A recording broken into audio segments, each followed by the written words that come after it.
ഞങ്ങൾ പറഞ്ഞ ഒരേ വാചകമാണ്. അവർ ഇടതു മുന്നണിയിൽ നിൽക്കുന്ന ഒരു കക്ഷിയാണ്. അവരുടെ വിശ്വാസ്യതയെ ബാധിക്കുന്ന ഒന്നും ഞങ്ങൾ പറഞ്ഞിട്ടില്ല, ഞങ്ങൾ സംസാരിച്ചിട്ടില്ല. ഇപ്പം എന്തായാലും KM മാണി സാറിന് ഒരു സ്മാരകം പണിയാൻ തിരുവനന്തപുരത്ത് സ്ഥലം അനുവദിച്ചതിനെ ഞാൻ സ്വാഗതം ചെയ്യുന്നു. ഗവൺമെൻറ് എടുത്ത നല്ല തീരുമാനമാണ്.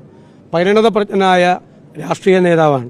വരാനിരിക്കുന്ന തലമുറ KM മാണി സാർ ആരായിരുന്നു എന്ന് തിരിച്ചറിയണം. അദ്ദേഹത്തിൻ്റെ ഒരു സ്മാരകം വേണം. അവിടെ നല്ല പഠനങ്ങൾ നടക്കണം. തീർച്ചയായിട്ടും ആ സ്ഥലം കിട്ടാൻ വേണ്ടിയിട്ട് ഞങ്ങൾ കൂടി ഒരു നിമിത്തമായതിൽ ഞങ്ങൾക്ക് വലിയ സന്തോഷമുണ്ട്. ഇല്ലെങ്കിൽ 10 കൊല്ലമായിട്ട് കൊടുക്കാത്ത സ്ഥലം ഇപ്പോൾ കൊടുത്തതിൽ തീർച്ചയായിട്ടും അത് വളരെ സന്തോഷമുണ്ട്. അത് ഇവർ തന്നെ ചെയ്യണം.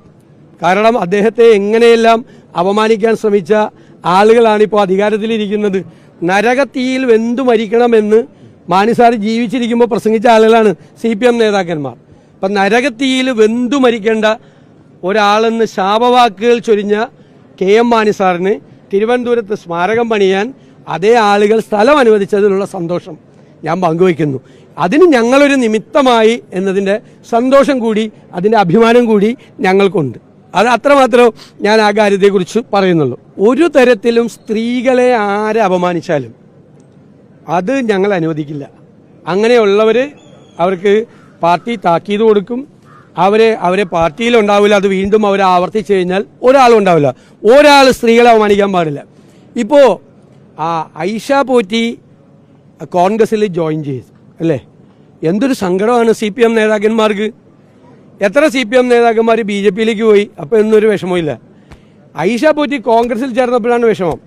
എന്നിട്ട് AKG സെൻറ്ററിലിരുന്ന് ഓരോരുത്തർ സോഷ്യൽ മീഡിയയിൽ വനിതാ കോൺഗ്രസ് നേതാക്കന്മാർ CPMൽ ജോയിൻ ചെയ്യുമെന്ന് പറഞ്ഞ് തെറ്റായ വാർത്ത കൊടുക്കുകയാണ്. ഞാൻ പറഞ്ഞു, ഈ AKG സെൻറ്ററിലിരുന്ന് സോഷ്യൽ മീഡിയ കൺട്രോൾ ചെയ്യണവർ എന്തൊക്കെയാണ് ചെയ്യുന്നത്? ഷാനി മോള് CPMൽ ജോയിൻ ചെയ്യുമെന്ന് പറഞ്ഞ് വാർത്ത കൊടുത്തു. ഷാനി മോള് പിതാവ് മരിച്ചിട്ട് ഒരാഴ്ച പോലും ആയിട്ടില്ല. അവരുടെ പിതാവ് മരിച്ചിട്ട് അവർ വീട്ടിലിരിക്കുന്ന അവരെക്കുറിച്ച് പോലും അവരെ അപമാനിക്കുന്ന രീതിയിൽ ഈ AKG സെൻറ്ററിലിരുന്ന് സോഷ്യൽ മീഡിയ കൺട്രോൾ ചെയ്യുന്നവർ. എന്നെക്കുറിച്ച് എനിക്കൊരു കുഴപ്പമില്ല. 10 കാർഡ് എല്ലാ ദിവസവും ഇടുന്നുണ്ട് എന്നെക്കുറിച്ച്. എന്തൊക്കെയാണ് പറയുന്നത്? ഈ ലോകം കണ്ട ഏറ്റവും വലിയ കൊള്ളക്കാരനാണ് ഞാനെന്നൊക്കെയാണ് എഴുതുന്നത്. അതൊന്നും എനിക്ക് വിരോധമില്ല. എനിക്ക് നല്ല പബ്ലിസിറ്റിയാണ് നൽകുന്നത്. നെഗറ്റീവ് ആണെങ്കിൽ എനിക്കത് ഗുണമായിട്ടാണ് പറയുന്നത്.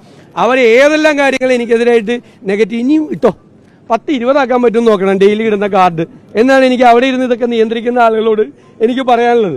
ഞാൻ പറഞ്ഞു, അവിടെ ഇരിക്കുന്ന നിയന്ത്രിക്കുന്ന ആളുകളെ നമുക്കറിയാമെന്ന് പറഞ്ഞു. അപ്പോൾ ഒരാൾ അപ്പം തന്നെ രംഗപ്രവേശം ചെയ്ത്.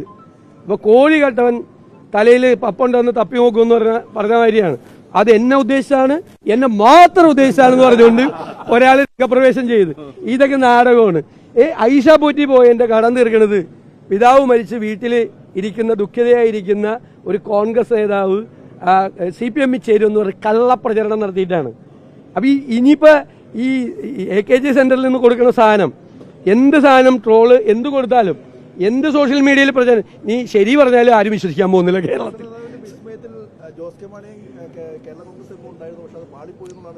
ആരും ഞാൻ പറഞ്ഞിട്ടുണ്ടോ? ഞാൻ പറഞ്ഞത് എന്താ? രാഷ്ട്രീയ പാർട്ടികൾ മാത്രമല്ല, വ്യക്തികൾ അടക്കം, വിവിധ സമൂഹങ്ങളടക്കം, സോഷ്യൽ ഗ്രൂപ്പുകളടക്കം UDFിലേക്ക് തിരിച്ചു വരും. നിങ്ങൾ ഇട്ട് നോക്കിക്കോ നിങ്ങളുടെ ലൈബ്രറിയിൽ. അപ്പം നിങ്ങൾ അന്ന് എന്നോട് എടുത്തെടുത്ത് ചോദിച്ചു കേരള കോൺഗ്രസ്. ഞാൻ പറഞ്ഞു, ഞാൻ ഒരു പാർട്ടിയുടെയും പേര് ഞാൻ പറഞ്ഞിട്ടില്ല, പറയില്ല. പക്ഷെ ഒരു കാര്യം പറഞ്ഞു, LDFിലും NDAയിലുള്ള കക്ഷികൾ ഇതിനകത്ത് ജോയിൻ ചെയ്യുമെന്ന് പറഞ്ഞില്ലേ? NDAയിലുള്ള 2 കക്ഷികൾ ജോയിൻ ചെയ്തില്ലേ? LDFിലുള്ള വ്യക്തികൾ ജോയിൻ ചെയ്തുകൊണ്ടിരിക്കുന്നില്ലേ? ഇന്നും വയനാട്ടിൽ ഒരാൾ വിട്ടിട്ടുണ്ട്, ജില്ലാ സെക്രട്ടേറിയറ്റ് അംഗം പാർട്ടിയിൽ വിട്ടിട്ടുണ്ട്.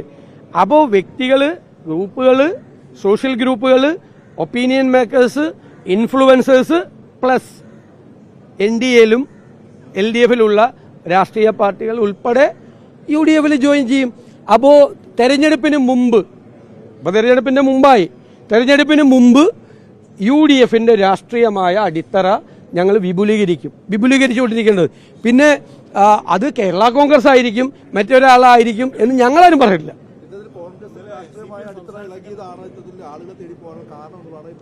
അല്ലല്ലോ, അതിൻ്റെ ആവശ്യമില്ലല്ലോ. UDF എന്ന് പറയുന്ന ഒരു വലിയ മുന്നണിയാണ്. ആ മുന്നണിയുടെ രാഷ്ട്രീയ അടിത്തറ അത്ര മോശമാണെങ്കിൽ ഞങ്ങൾ ഈ തെരഞ്ഞെടുപ്പിൽ കഴിഞ്ഞ 30 വർഷക്കാലത്തെ ഏറ്റവും വലിയ വിജയം നേടിയ ഒരു മുന്നണിയാണ്. പഞ്ചായത്ത് രാജ്, നഗരപാലിക ബില്ല് വന്നതിന് ശേഷം 95-ന് ശേഷം 30 വർഷത്തിനിടയിലെ ഉജ്ജ്വലമായ ഒരു രാഷ്ട്രീയ വിജയം നേടി നിൽക്കുന്ന ഞങ്ങൾ ദുർബലമാണെന്ന് ശത്രുക്കൾ പോലും പറയില്ല, പുറത്തു പറയുമായിരിക്കും, മനസ്സിൽ വിചാരിക്കില്ലല്ലോ.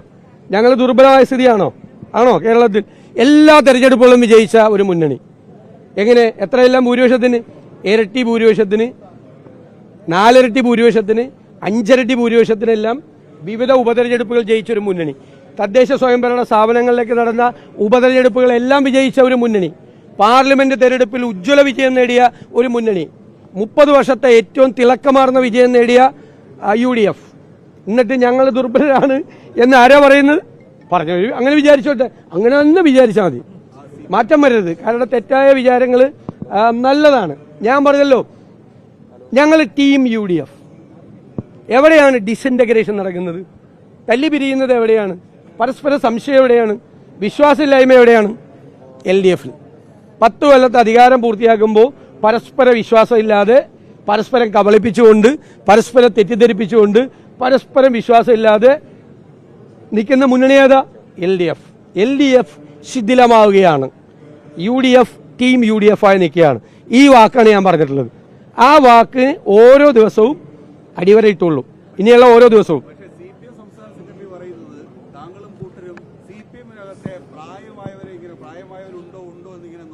എന്നാ പിന്നെ ചെറുപ്പക്കാരെ ആക്കാം അടുത്ത്. പ്രായമായവരെ കൊണ്ടുവന്നതിന്റെ വിഷമമുണ്ടെങ്കിൽ അടുത്തത് വേണമെങ്കിൽ ചെറുപ്പക്കാരെ നോക്കാം. വേണോ? എന്താ പറയുന്നത്? പ്രായമായവർ അത്ര മോശക്കാരായിട്ടുള്ള ആളുകളാണോ? അത് പുള്ളി പിണറായി വിജയൻ ഉദ്ദേശിച്ചത് പറഞ്ഞായിരിക്കും. പ്രായമായവരെ ആളെ കുറിച്ച് മാറാൻ സമയമായി എന്നാണ് ആ പറഞ്ഞതിന്റെ അർത്ഥം. പ്രായമായവര് വേണ്ട. ശബരിമല കേസുമായിട്ട് ബന്ധപ്പെട്ട് 2017 ഈ കൊടിമരം വാദ്യവാഹനം ഉൾപ്പെടെയുള്ള കാര്യങ്ങളൊക്കെ പ്രയാർ ഗോപാലകൃഷ്ണന്റെയും അജിത് റേന്റെയും പേര് വരുന്നുണ്ട്. ഒരു 50 കൊല്ലം മുമ്പിലേക്ക് കൂടി പുറയിലേക്ക് കൂടി പോട്ടെ എന്ന് അന്വേഷിക്കട്ടെ എന്ന്. ഏത് കാര്യം അന്വേഷിച്ചാലും ഇപ്പൊ സ്വർണ്ണക്കൊള്ള നടത്തിയത് മറയ്ക്കാൻ പറ്റുമോ? ഇപ്പൊ സ്വർണ്ണക്കൊള്ള നടത്തിയത് മറയ്ക്കാൻ പറ്റുമോ? പറ്റുമെങ്കിൽ പറ. അതും മറയ്ക്കാൻ വേണ്ടിയിട്ട് എന്തൊക്കെയാ പറയണത്? സോണിയാഗാന്ധിയുടെ പേര് വരെ വലിച്ചയച്ച് സ്വർണ്ണക്കൊള്ള മറയ്ക്കാൻ വേണ്ടിയിട്ട്. എന്ത് ചെയ്താലും CPM നേതാക്കന്മാര് 2-3 പേര്, ബാക്കി ജീവനക്കാരടക്കം, CPM അനുഭവങ്ങളടക്കം ജയിലിൽ കിടക്കുവാണ് അയ്യപ്പന്റെ സ്വർണം കവർന്നതിന്. അവരെ സംരക്ഷിക്കാൻ വേണ്ടിയിട്ട് ശ്രമിക്കുകയാണ് ഇപ്പോഴും. ഇനിയും പുറത്തു നിൽക്കുന്നുണ്ട്. അവരെ സംരക്ഷിക്കാൻ മുഖ്യമന്ത്രിയുടെ ഓഫീസും CPM ശ്രമിക്കുകയാണ്. അയ്യപ്പന്റെ സ്വർണം കവർന്നെടുത്ത ആളുകൾ ഇപ്പോഴും ജയിലിൽ കിടക്കുക. അവരിപ്പോഴും പാർട്ടിക്കാരാണ്. അവർക്കെതിരായി ഒരു നടപടി പോലും എടുക്കാത്തവരാണ് ഇവര്. കാരണം അവർക്കെതിരായി നടപടിയെടുക്കാൻ പേടിയാണ്. അവരെ സംരക്ഷിക്കുകയാണ് CPM. അവർക്ക് കൊട പിടിച്ചു കൊടുക്കുകയാണ്. അവസാനം കോടതി ഇടപെട്ടിട്ടില്ല ഇന്നലത്തെ അറസ്റ്റ് പോലും നടന്നത് അല്ലേ? അതൊക്കെ അന്വേഷിക്കട്ടെ എന്ന്. എന്തുണ്ടെങ്കിലും അന്വേഷിക്കട്ടെ എന്ന്. 50 കൊല്ലം മുമ്പുള്ളത് കൂടി അന്വേഷിക്കാൻ പറ. ദേവസ്വം ബോർഡ് ഉണ്ടായ കാലം മുതലുള്ള കൂടി അന്വേഷിക്കാൻ പറ. അപ്പോൾ ഈ കവർച്ച ഇല്ലാതാവില്ലല്ലോ. അതായിക്കോട്ടെ.